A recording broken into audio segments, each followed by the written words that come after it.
Hello, আসসালামু আলাইকুম everyone. শুরু করতে যাচ্ছি প্রেম আসক্তি। লিখেছেন রোজা জামান ফ্রিয়া। কি হয়েছে তোর? ফ্রিয়া কোনো উত্তর দেয় না, অবাক হয়ে প্রশ্ন ছড়ে, আপনি এসেছেন জেহফিল ভাই? ফারিসের কুঁচকে থাকা ভ্রু রেখাগুলো মুহূর্তে মিশে যায় ললাটে। নিজের তীক্ষ্ণ কণ্ঠ খাদে নামিয়ে শান্ত গলায় বলে, এত রাতে না ঘুমিয়ে কি করছিস তুই? ফারিসের দৃষ্টির সামনে বেশিক্ষণ তাকিয়ে থাকতে পারে না ফ্রেয়া। অস্থির ভঙ্গিতে মাথা নিচু করে মিনমিনিয়ে উত্তর দেয়, ঘুম আসছে না। ফারিস শান্ত চোখে তাকিয়ে থাকে। শরীর ঠিক আছে তোর? ফ্রেয়া মাথা নেড়ে হ্যাঁ বুঝিয়ে দেয়। ফারিস একটা দীর্ঘশ্বাস ফেলে বলে, আমাকে পাগল না করলে তো তোর চলে না, তাই না? ফ্রেয়া অবুঝের মতো বোকা চোখে তাকিয়ে থাকে তার দিকে। আমি আপনাকে পাগল করলাম কবে জেহফিল ভাই? যদি বুঝতিস তাহলে আজ তোর জন্য তিলে তিলে শেষ হতে হতো না আমাকে। তুই বুঝবি না, ঘুমিয়ে পড়। ফারিস চলে যেতেই উদ্যত হয়। ফ্রেয়া পিছন থেকে ডাকে, জেহফিল ভাই। ফারিস না ঘুরে সংক্ষেপে উত্তর দেয়, আপনি কি আবার চলে যাবেন জেহফিল ভাই? ফ্রেয়ার অভিমানী প্রশ্নে থেমে যায় এক মুহূর্তের জন্য। আড়ালে মুচকি হাসলেও গম্ভীর গলায় উত্তর দেয়, ফ্রেয়া মন খারাপ করে ধীরে দরজা বন্ধ করে দেয়। বারবার আয়নায় নিজেকে দেখে শাড়ির কুচি ঠিক করছে ফ্রেয়া। অনেক কষ্টে আজ নিজেই শাড়ি পরেছে। প্রথমবার হিসেবে মন্দ হয়নি। আজ ফারিসের জন্মদিন। রাদিফ একটু আগে এসে বলে গেছে 10 মিনিটের মধ্যে রেডি হতে। লেট হলে তাকে ফেলে রেখে চলে যাবে। কিন্তু ফ্রেয়া তো তার আগেই রেডি। আজকে সে রেড সিকোয়েন্সের শাড়ি পরেছে। চোখে হালকা কাজল, ঠোঁটে ভেলভেট মেরুন লিপস্টিক, শ্বাসটা বেশ পরিপাটি। আয়নায় তাকে কয়েকবার মনে মনে ক্রাশ খেয়েছে সে। আগে যতবার শাড়ি পরেছে আদিপ চৌধুরী তাকে সাহায্য করেছে, কিন্তু আজ তিনি অসুস্থ। তাই ফ্রেয়া ইচ্ছে করে বিরক্ত করতে চায়নি। হঠাৎ ফোন বেজে ওঠে। শাড়ির কুচি ধরে এগিয়ে এসে ফ্রেয়া বিছানা থেকে ফোন তুলে নেয়। কল রিসিভ করতেই ওপাশে কথাগুলো শোনার সঙ্গে সঙ্গেই বাকরুদ্ধ হয়ে থপ করে মেঝেতে বসে পড়ে।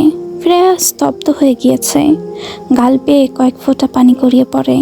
শার্টের হাতা এক হাতে ফোল্ড করতে করতে ফোনে কারোর সাথে ব্যস্ত ভঙ্গিতে বলছে রাদিফ, সব কিছু অ্যারেঞ্জ করে রেখেছি তো। ফোনের ওপাশ থেকে উত্তর আসে, হ্যাঁ ভাই, সব কিছু রেডি আছে, এখন শুধু ভাবি আসা বাকি। রাদিফ চিন্তিত মুখে বলে, দেখিস কিন্তু উল্টোপাল্টা কিছু যেন আবার না হয়। আজকে যেভাবেই হোক ভাইয়াকে দিয়ে প্রপোজ করাতে হবে। আর ফ্রেয়া বাকি কথা শেষ করার আগেই পেছন থেকে ফ্রেয়ার অভিমানী কণ্ঠ ভেসে আসে, কাকে প্রপোজ করতে বলছো রাদীপ ভাই? রাদীপ ফ্রেয়াকে দরজার সামনে দাঁড়িয়ে থাকতে দেখে প্রসঙ্গ পাল্টাতে দ্রুত ফোন রেখে এগিয়ে আসে। আমি কাউকে প্রপোজ করার কথা বলছি না আসলে। ফ্রেয়া রাদীপকে থামিয়ে দিয়ে বলে, হয়েছে, আর আসল নকল করতে হবে না। এখন চলো, দেরি হয়ে যাচ্ছে। ফ্রেয়া রাশ ভারী কথা বুঝতে না পেরে রাদীপ অবচ্ছের ন্যায় বলে, কোথায় যাব? এই তো বললে 10 মিনিটের মধ্যে রেডি না হলে আমাকে ফেলে রেখে চলে যাবে, আর এখন তুমি জিজ্ঞেস করছো আমরা কোথায় যাব? ফ্রেয়ার কথা শুনে রাদীপের মনে পড়ে, আসলে এত কথার মাঝে সে আসল কথা ভুলে গিয়েছে। মাথা চুলকে অপরাধীর ন্যায় রাদীপ বলে, সরি বনু, চল এবার সত্যি সত্যি লেট হচ্ছে। ফ্রেয়া তাচ্ছিল্য হেসে জিজ্ঞেস করে, রাদীপ ভাইয়া আমাকে কেমন লাগছে বলে না তো? রাদীপ ফ্রেয়াকে ভালো করে পর্যবেক্ষণ করে অস্ফুট স্বরে বলে, আমার ভাই বাদে কারো নজর তোর ওপর না লাগুক। কি বললে? মাশাল্লাহ, খুব সুন্দর লাগছে বনু। ফ্রেয়া ব্যথাতুর ঠোঁটে মৃদু হাসে। ফারিস রুমে প্রবেশ করতেই পুরো রুম একবার চোখ বোলাতেই বেশ অবাক হয়। সে রুমে প্রবেশ করতেই ক্যান্ডেল লাইটগুলো এক এক করে জ্বলে ওঠে। রেস্টুরেন্টের ভেতরটা সাজানো হয়েছে নাতাশার পছন্দের রং অনুযায়ী, হালকা বেগুনি, সাদা ও সোনালি থিমে। দেওয়ালে ঝুলছে ছোট ছোট পেপার লণ্ঠন, স্ট্রিমার, আর চারপাশে লেগে আছে ফিয়ারি লাইটের মৃদু আলো। পুরো ঘর জুড়ে যেন এক রোমান্টিক শীতল পরিবেশ। মধ্যবর্তী জায়গায় রাখা হয়েছে বিশাল এক 3 তালা কেক, হোয়াইট চকলেট আর রেসবেরি ফ্লেভারের। কেকটির ডিজাইন ছিল রাজকীয়। উপরের তলায় একটি ছোট্ট প্রিন্স আর প্রিন্সেস ক্রাউন এবং পাশে লেখা my life line, happy birthday. Cake table ঘিরে রাখা, কাপকেক, ম্যাকারন ও ছোট ছোট চকলেট ট্রে, যা পরিবেশটাকে আরও মোহময় করে তুলেছে। হালকা মৃদু ভলিউমে ইংলিশ ও হালকা বাংলা রোমান্টিক গান বাজছে। ফারিস এগিয়ে আসতেই রেস্টুরেন্টের আলো যখন একটু ম্লান হলো, তখন কেকের মোমবাতি জ্বলে উঠল।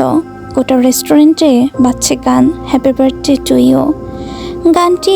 আর নাতাশা ফারিসের দিকে তাকিয়ে গানের সাথে তাল মিলিয়ে উইশ করতে করতে এগিয়ে আসে। হাতে তার একগুচ্ছ গোলাপের তোড়া নিয়ে হাঁটুকের বসে নাতাশা মিষ্টি হেসে বলতে শুরু করে, many happy returns of the day. একটু থেমে, প্রথম যেদিন তোমার চোখে চোখ পড়ছিল সেদিন যেন সময় একটু থমকে গিয়েছিল। আমি বুঝিনি তখন, কিন্তু আজ বুঝি তোমাকে আমি শুধু ভালোবাসিনি, ভালোবেসে ফেলেছি। তোমার হাসি, তোমার কথা, তোমার উপস্থিতি সব কিছু মিলিয়ে যেন আমার পৃথিবীটা গড়া। তোমার সাথে কথা বললে মনে হয় আমি আমার সবচেয়ে আপন জায়গায় আছি। আমি জানি ভালোবাসা মানে শুধু কাছে থাকা নয়, বরং পাশে থাকা, যে কোনো পরিস্থিতিতে, নির্ভরতায়, নিঃশব্দে। আমি প্রতিজ্ঞা করছি, যদি তুমি আমার হাতটা ধরো আমি আর কখনো ছেড়ে যাব না। আজন্ম আমি শুধু তোমার অস্তিত্বে মিশে থাকতে চাই। দিবে কি সেই অধিকার? হবে কি তুমি আমার? নাতাশার চোখে আকুতি, ফারিসের উত্তরের আশায়। ফারিস শীতল চোখে নাতাশার দিকে তাকিয়ে থেকে গম্ভীর স্বরে বলল, শুধু তুই রিকোয়েস্ট করেছিস বলে এসেছি, আর আমি আমার কথা রেখেছি। আমার কাজ আছে, ইউ এনজয়। ফারিসকে চলে যেতে দেখে নাতাশা পথ আটকে দাঁড়ায়। Faris please accept me. I really love you. I love you a lot. But I need to interest with you, so leave.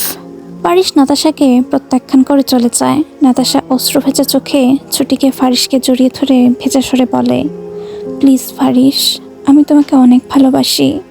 Please আমাকে ফিরিয়ে দিও না, আমি সত্যি মরে যাব। ফারিস সত্যি।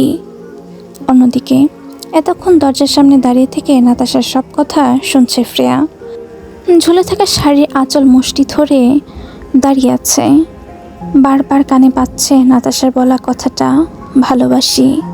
ফ্রেয়া আর দাঁড়িয়ে থাকতে পারেনি, মুখে হাত গুজে ডুকরে কেঁদে ফেলে, ছুটে সেইখান থেকে চলে যায়।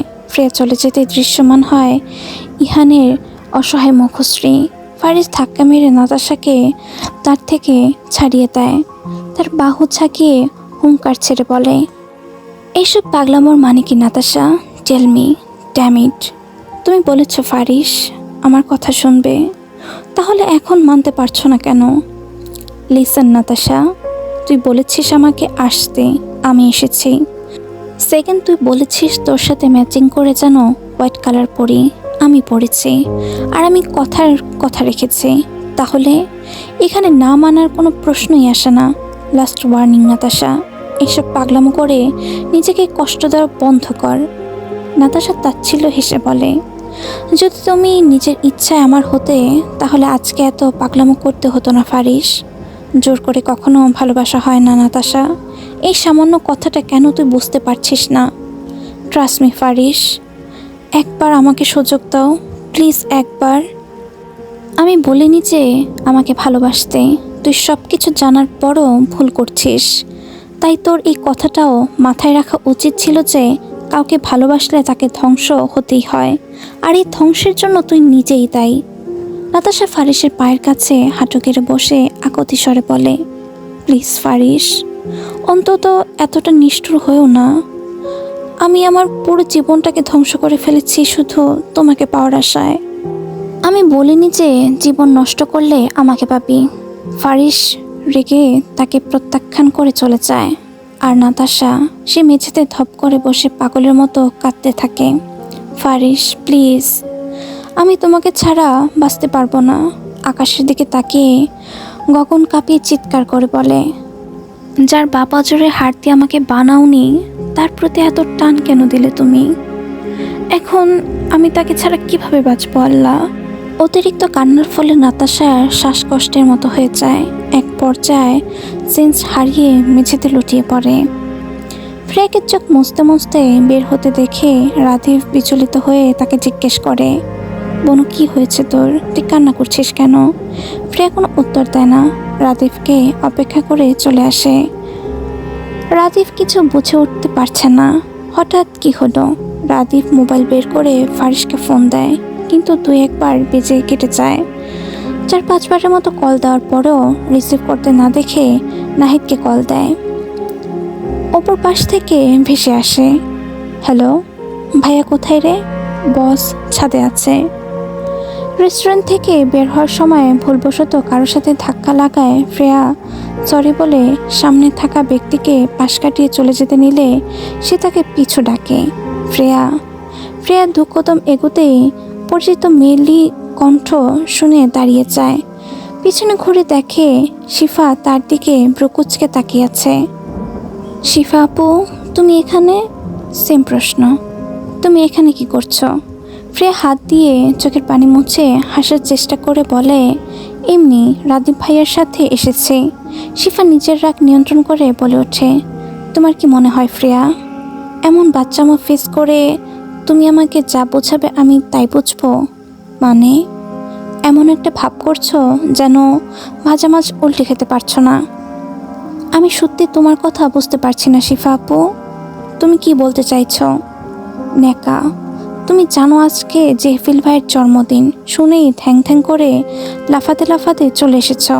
শিফা আপু চুপ, শ্রেয়া বলেও আমার সামনে তেজ দেখিও না। তোমার লজ্জা করা উচিত। ডিভোর্স হওয়ার পরেও তুমি এখনো জেহফিলের পিছে লেগে আছো। শ্রেয়ার মাথায় যেন আকাশ ভেঙে পড়ল। ডিভোর্স? কার ডিভোর্স? তুমি এসব কি বলছো শিফা আপু? শিফা বিরক্ত প্রকাশ করে হিসিয়ে উঠল, তোমার কি মিনিমাম সেন্স নেই? মানলাম তোমাদের বিয়ে হয়েছিল, তো তাতে কি তোমার এইসব নষ্টামির জন্য জেফিল তোমাকে ডিভোর্স দিয়েছে? একমাত্র তোমার জন্য সে এত বছর নিজের পরিবার এমনকি নিজের ভালোবাসার মানুষকে ছেড়ে চলে যেতে হয়েছে, আর এখন ছেলেটা আসতে না আসতেই তুমি আবারও কুকুরের মতো তার পিছনে লেগে আছো। শিফার কথা শুনে শ্রেয়া যেন 440 ভোল্টের শট খায়।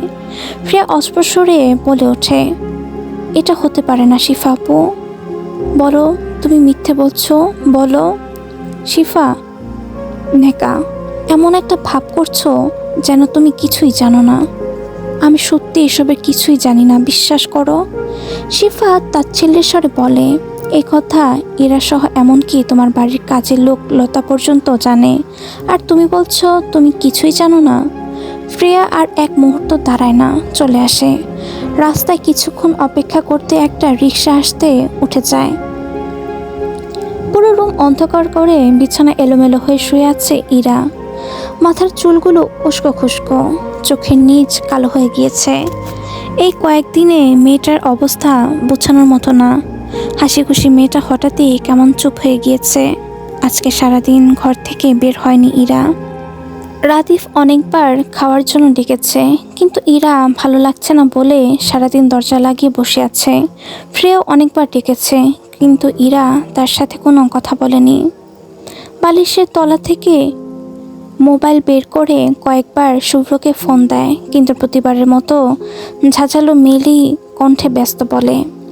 ইরা বুঝতে আর বাকি নেই যে শুভ্র তার নাম্বার ব্লক করে রেখেছে। যতগুলো সিম দিয়ে ট্রাই করেছে, ইরার কণ্ঠ শুনে সবগুলো নাম্বার ব্লক করে রেখেছে। এমনকি মেসেঞ্জার, হোয়াটসঅ্যাপ থেকে শুরু করে সব কিছুতেই ব্লক করে দিয়েছে। একবারের জন্য তাকে কৈফিয়ত দেওয়ার টাইম দেয়নি শুভ্র। এইদিকে শুভ্রর সাথে কথা বলতে না পেরে ইরা পাগলের মতো হয়ে আছে। এতদিন ধরে শুভ্রর সাথে কথা বলাটা তার এক প্রকার অভ্যাস হয়ে গিয়েছে, তাই হঠাৎ শুভ্রর এমন ইগনোর কোনোভাবে মেনে নিতে পারছে না ইরা। বিছানায় অন্যমনস্ক হয়ে শুভ্রকে মেসেজ করছিল ইরা, তখনই দরজার কেউ অনবরত ঠকঠক করে। শব্দ আরও তীব্র হতেই ইরা না চাইতেও উঠে গিয়ে দরজা খুলে দেয়। দরজা খুলে দেখে শ্রেয়া দাঁড়িয়ে আছে। এলোমেলো শাড়ি, চোখের কাজল খানিক লেপটে গেছে, চোখ, নাক, মুখ লাল হয়ে আছে। শ্রেয়ার এমন অবস্থা দেখে ইরা নিজেকে ধরে রাখতে পারেনি। বিচলিত হয়ে জিজ্ঞেস করে, শ্রেয় কি হয়েছে তোর? কে কিছু বলেছে? বল আমাকে প্লিজ, চুপ করে আছিস কেন? শ্রেয়া ধীর কণ্ঠে জিজ্ঞেস করে, জেফিল ভাইয়ের সাথে আমার বিয়ের কথা তুই জানতি, তাই না? ফ্রেয়ার মুখে এমন কথা শুনে ইরা স্তব্ধ বনে যায়। ফ্রেয়া আবারও বলে, কি হলো, চুপ করে আছিস কেন? উত্তর দে, তুই জানতিস, বল। ইরা অন্যদিকে মুখ করে কাচুমাচু হয়ে বলে, কি কি বলছিস উল্টোপাল্টা কথা? আমি এসবের কিছুই জানি না। ফ্রেয়া ইরার মুখোমুখি দাঁড়িয়ে কঠোর স্বরে বলে, আমাকে মিথ্যা বলিস না ইরা, আমি সব জেনে গেছি। এখন সব সত্য আমাকে খুলে বল প্লিজ। ফ্রেয়া বারবার একই প্রশ্ন করায় ইরা চেঁচিয়ে বলে ওঠে, হ্যাঁ হ্যাঁ হ্যাঁ, বিয়ে হয়েছিল। সেই দিন জেফিল ভাইয়ের সাথে তোর বিয়ে হয়েছিল। কিন্তু বিশ্বাস কর প্রিয় পাখি, তুই ডিভোর্সি না। ভুল বোঝাবুঝি হয়েছিল, কিন্তু ঠিক হয়ে গিয়েছে।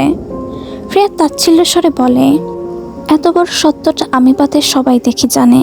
ইরা তার কাজ ছাকিয়ে বলে, প্লিজ ফ্রেয়া, এইসব বলিস না। বিশ্বাস কর, আমিও জানতাম না। আমি রাদীপ ভাইয়ার কাছে থেকে শুনেছি, ভাইয়া সব কিছু জানে। ফ্রেয়া টলমল চোখে ইরার দিকে তাকায়। আমি ডিভোর্সি ইরা, আমি অপবিত্র। ইরা তাকে শক্ত করে জড়িয়ে ধরে বলে, না না আমার পাখি পবিত্র, তুই অপবিত্র হতে পারিস না প্রিয় পাখি। ফ্রেয়া ডুকরে কেঁদে ওঠে। ইরাকে নিজের থেকে ছাড়িয়ে দৌড়ে রুম ছেড়ে বেরিয়ে যায়। ইরাও পিছু পিছু বেরিয়ে আসে, কিন্তু ততক্ষণে ফ্রেয়া চৌধুরী বাড়ি বেরিয়ে গেছে। ইরা আশেপাশে তাকিয়ে কোথাও ফ্রেয়াকে খুঁজে না পেয়ে তার মনে অজানা ভয়ের হানা দেয়। দিক বিদিক শূন্য হয়ে তাড়াতাড়ি স্বামীকে ফোন করে, কিন্তু স্বামীর ফোন ব্যস্ত বলছে। বিরক্ত হয়ে রিদিকে ফোন করতে নিয়েও করে না। তারপর সে রাফাকে ফোন করে। দুইবার রিং হতেই রাফা ফোন রিসিভ করে। হ্যাঁ ইরা, বল। ইরা কাঁপা কাঁপা কণ্ঠে রাফাকে সব ঘটনা খুলে বলে। রাফা ইরার কথা শুনে কথা বলার ভাষা হারিয়ে ফেলছে। প্লিজ রাফা, তুই স্বামীকে নিয়ে যত তাড়াতাড়ি পারিস আমাদের বাসার সামনে চলে আয়। প্রায় 10 মিনিটের মাথায় স্বামী আর রাফা চলে আসে। রাফা দ্রুত বাইক থেকে নেমে ছুটে আসে। স্বামী বিচলিত হয়ে জিজ্ঞেস করে, ফ্রেয়াকে ফোন দিয়েছিলি? ইরা কাঁদতে কাঁদতে উত্তর দেয়, অনেকবার ফোন দিয়েছি, কিন্তু ফোন বন্ধ বলছে। আমি কি করব বুঝতে পারছি না স্বামী। স্বামী তাদের দুজনকে সান্ত্বনা দিয়ে বলে, কিছু হবে না ফ্রেয়ার, আমি আছি তো, চল আমার সাথে। রাফা চোখের পানি মুছে স্বামীর পিছু পিছু যায়। মোহাম্মদপুরের সব অলিগুলি খুঁজেও কোথাও তারা ফ্রেয়াকে পায়নি। ক্লান্ত হয়ে মাটিতে বসে পড়ে রাফা।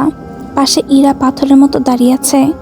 স্বামী তাদের কি বলে সান্ত্বনা দিবে বুঝতে পারছে না। সে নিজেও ভেঙে পড়েছে, কিন্তু তা আর প্রকাশ করেনি। নীরবতা ভেঙে স্বামী বলল, আমার মনে হচ্ছে ঘটনাটা রাদীপ ভাইকে জানানো উচিত। ইরা, আমারও তাই মনে হচ্ছে। রাফা অশ্রুভেজা কণ্ঠে বলে ওঠে, আমার প্রিয় পাখির কোনো বিপদ হয়নি তো? স্বামী ধমকের স্বরে রাফাকে বলে, কী সব বলছিস তুই রাফা? পাগল হয়ে গিয়েছিস? এমন সিচুয়েশনে এমন কথা চিন্তা করিস কিভাবে তুই?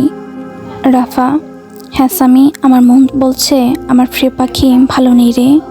ইরা কাপা হাতে রাদীপকে ফোন দেয়। ফোন রিসিভ করে ইরা কান্নার জন্য কথা বলতে পারছে না। তাই স্বামী তার থেকে কেড়ে নিয়ে নিজেই সব ঘটনা খুলে বলে। ওপাশ থেকে রাদীপের আর কোনো উত্তর আসে না। দ্রুত বেগে গাড়ি ড্রাইভ করছে ফারিস। সামনে একটা ট্রাকের সাথে একটুর জন্য অ্যাক্সিডেন্ট হতে নিয়েও হয়নি। সব গাড়িকে ওভারটেক করে স্পিডে চলছে তার গাড়ি। প্রায় 30 মিনিটের রাস্তা 15 মিনিটে এসে পৌঁছায় ফারিস। ফারিস গাড়ি থেকে নামতেই রাফা চটিকে তাকে জড়িয়ে ধরে ডুকরে কেঁদে ওঠে। হেঁচকে তুলতে তুলতে বলে, ভাই প্লিজ ফ্রেয়াকে এনে দাও, তোমার ফ্রেয়া ভালো নেই ভাই। ইরা রাদীপকে সব ঘটনা খুলে বলে। রাদীপ সব শুনে রাগে ফুঁসে ওঠে, কিন্তু ইরার উদ্দেশ্যে শুধু বলে, তোরা বাসায় যাই ইরা, ভাই আর আমি ফ্রেয়াকে খুঁজে নিয়ে আসছি। রাফা প্লিজ, আমিও আপনাদের সাথে যাব। রাফার অসহায় মুখ দেখে রাদীপ চেয়েও আর না করতে পারে না। বাধ্য হয়ে তাদের সবাইকে নিয়ে বেরিয়ে যায়। ফারিস নাহিদকে ফোন দিয়ে বলে, এই মুহূর্তে আমার 15টা হেলিকপ্টার চাই, আর দ্রুত আমার জন্য প্রাইভেট প্লেনের ইমার্জেন্সি টিকিট বুক করো। নাহিদ কিছু বুঝতে না পেরে জিজ্ঞেস করে, কেন বস, এতগুলো হেলিকপ্টার দিয়ে কি করবেন? সব কিছু ঠিক আছে তো? ফারিস, তোর ভাবি মিসিং নাহিদ। তাকে কোথাও খুঁজে পাচ্ছি না আমি। 15টা হেলিকপ্টার হাজির হয়। পুরো শহর আনাচে কানাচে তন্ন তন্ন করে খুঁজেও ফ্রেয়াকে পাওয়া যায়নি। ফ্রেয়া যেন হঠাৎ হাওয়ায় মিলে গিয়েছে। ফারিস উন্মাদের মতো ফ্রেয়াকে খুঁজে চলেছে। পুরো ঢাকার শহর 95% খোঁজা শেষ, কিন্তু কোথাও ফ্রেয়াকে পাওয়া যায়নি। হেলিকপ্টার দিয়ে কভার করতে না পেরে আরও 10টি রেভের গাড়ি এসে উপস্থিত হয়। তারপরও তাকে কোথাও খুঁজে পায়নি ফারিস। ফারিস পাগলের মতো আকাশ পাতাল এক করে দিচ্ছে, কিন্তু তারপরও ফলাফল শূন্য। কিছু সময় পরে ক্লান্ত হয়ে আর্মি অফিসার ফারিসকে কল দেয়। সরি মিস্টার ইভান, আমরা আপনার ওয়াইফকে খুঁজে পাইনি। আমার মনে হচ্ছে তাকে কিডন্যাপ করা হয়েছে, হয়তো অন্য দেশে নিয়ে গিয়েছে। আমরা অনেক চেষ্টা করেছি, সরি। হেলিকপ্টার ল্যান্ড করে। ফারিস ফোন রেখে বেরিয়ে আসে। কথায় আছে, ছেলেদের মেয়েদের মতো আবেগ প্রকাশ করতে নেই। তাই আজকে ফারিস নিজেকে চেয়েও ধাতস্থ করতে পারছে না। আশেপাশে চোখ বুলিয়ে চোখের অশ্রু লুকিয়ে রাখার বৃথা চেষ্টা করছে। ফারিস আকাশের দিকে তাকিয়ে বিড়বিড় করে বলে ওঠে, আবারও অবাধ্য হয়েছিস। আমাকে না মারা অবধি তুই বাধ্য হবি না। বিশ্বাস কর, তোর মতো এমন অবাধ্য নারীর প্রতি আমার কোনো ইন্টারেস্ট নেই। I hate you Freya, I really hate you. চিৎকার করে বলছে, আর তাহলে অনবরত ঘুষি মারছে ফারিস। মুহূর্তে হাত কেটে ফিনফিন করে রক্ত বের হয়ে আসে, কিন্তু তার সেই দিকে কোনো খেয়াল নেই।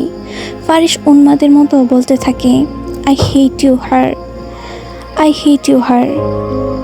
রাফা তার কঠোর মনের ভাইকে এমন পাগলামো করতে দেখে মুখ চেপে নিঃশব্দে কাঁদতে থাকে। এরা অবাক নয়নে ফারিসের একরোখা পাগলামোর দিকে তাকিয়ে আছে। উপস্থিত সব আর্মি গার্ডদের চোখে পানি এসে পড়েছে ফারিসকে দেখে। রাতিফ আজকে আর তাকে থামানোর চেষ্টা করেনি। এমন সময় ফারিসের ফোন বেজে ওঠে। রিসিভ করতেই উপাস থেকে ব্যক্তির কথা শুনে চোয়াল শক্ত হয়ে যায়। ফোন কাটতেই ফারিস হিসিয়ে বলে ওঠে, জাস্ট কিছু সময়ের জন্য নিজেকে সেফ রাখ চান। তোকে ছিনিয়ে নেওয়ার সাহস যে করেছে, তাকে আমি জ্যান্ত কবর দিতে আসছি। সিঙ্গাপুর। চেয়ারে আছড়া অবস্থায় বসে আছি আমি। পিটপিট করে চোখ খুলে আশেপাশে অস্তিত্ব বোঝার চেষ্টা করতে সব কিছু চোখের সামনে ভেসে ওঠে। পুরো রুম অন্ধকারে আচ্ছন্ন হয়ে আছে। সামনে তাকিয়ে দেখি কিছু কালো কাপড় পরিহিত গার্ড বন্দুক হাতে দাঁড়িয়ে আছে। ভয়ে আমার গলা শুকিয়ে এসেছে, চোখে সব কিছু ঝাপসা দেখছি। একটু নড়ে উঠতেই মাথা চিনচিন ব্যথা অনুভব হচ্ছে। তারপর গলার সমস্ত শক্তি দিয়ে সাহায্যের জন্য চিৎকার করলাম, কিন্তু কারোর থেকে কোনো সাড়া আসেনি। আবারও চিৎকার করতে নিতেই কারো পায়ের শব্দ শুনে থেমে যায়। কালো পোশাক পরিহিত এক অগন্তুক প্রবেশ করতেই রুমের মধ্যে লাইটগুলো জ্বলে ওঠে, কিন্তু মুখে মাস্ক পরে থাকায় তার চেহারা দেখতে সক্ষম হলাম না। অগন্তুক আমার সামনে আসতেই টলমল চোখে তাকে জিজ্ঞেস করলাম, কে আপনি? অগন্তুক কোনো উত্তর দেয় না, বরং সে আমার বরাবর সামনে চেয়ারে পায়ের ওপর পা তুলে বসে। অগন্তুক তার মাস্ক খুলতেই আমার মাথায় আকাশ ভেঙে পড়ল।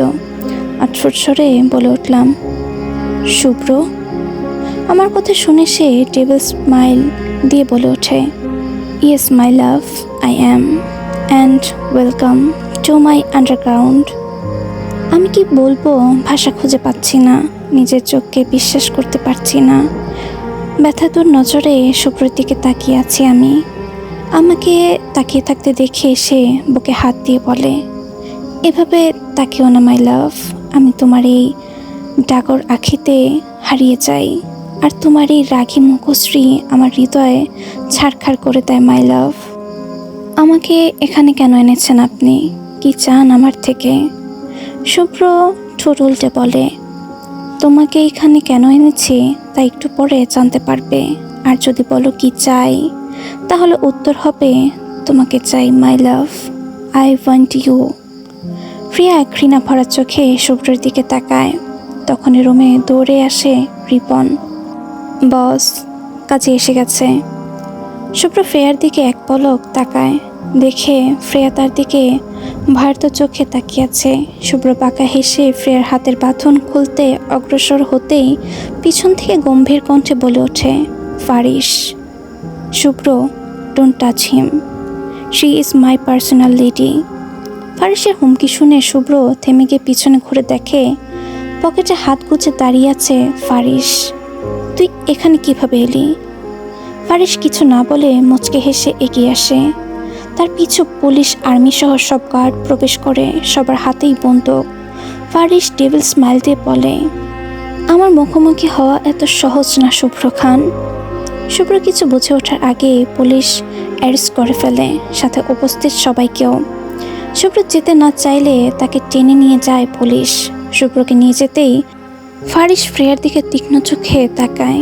ফারিসের এমন চাহনি দেখে ফ্রেয়া না চাইতেও শুকনো ঢুক গিলে। ফারিস সব গার্ডদের উদ্দেশ্য করে বলে, তোমরা সবাই বাহিরে যাও।